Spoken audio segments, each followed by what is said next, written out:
Hey everyone, I'm Neil. Thanks for tuning in to Flags Only, a podcast dedicated to flag football news and stories.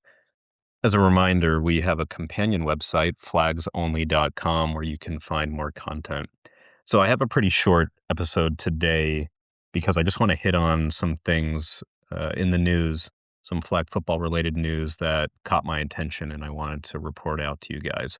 So the first one is I just watched this a couple days ago, but there is a documentary on Amazon Prime Video called The Future is Flag.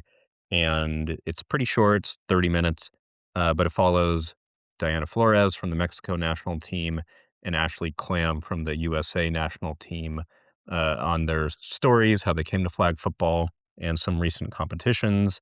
I thought it was a great watch. Again, very short, so not a lot of meat on that bone, but otherwise a pretty fun watch, and I definitely recommend that folks check it out. I also think it's a really good sign that we're starting to see more and more professional content like this, and it really speaks to what we're seeing now in the sport and just the continued growth. So it's for free on Amazon Prime Video, so definitely go check that out.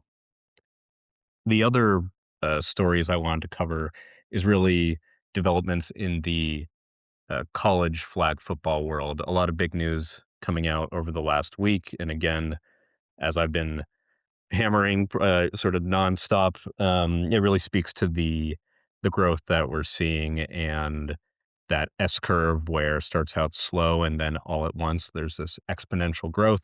So first, a handful of colleges, universities have recently added flag football programs to their sports.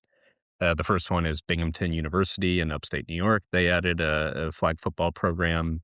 Elizabethtown College in Pennsylvania added a program, and then Jacksonville University in Florida added a program as well. So just a handful more. Another example, Exhibit B, Exhibit C of how this is just continuing to really accelerate here. And the other big story in college flag football that I wanted to hit was the big hire that the University of Nebraska made over the last week or two with hiring Liz Sowers and her sister. They just hired her as the head coach of the Nebraska flag football program. And doing my research, Coach Sowers has a pretty impressive pedigree and resume. So, she has coaching staff experience with NFL teams like the Kansas City Chiefs, the San Francisco 49ers, Atlanta Falcons, but she also was most recently the head coach at Ottawa University in Kansas, where I think she's won some NAIA championships, and has a pretty decorated history and big winning record.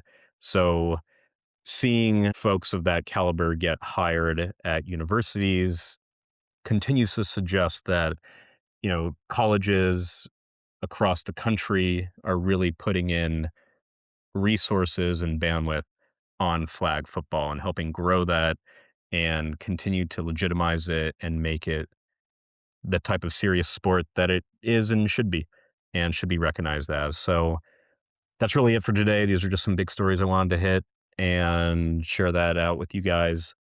I will do my best to continue to stay on top of developments, and you can find flags only content, like I said, on our website, flagsonly.com. But we also have Instagram, X account, YouTube as well, and really trying to continue doing work and spreading the word on this stuff. So that's it for today. Happy recording this on a Wednesday. Happy Wednesday. Hope everyone's having a good week. And thank you again for tuning in. Bye.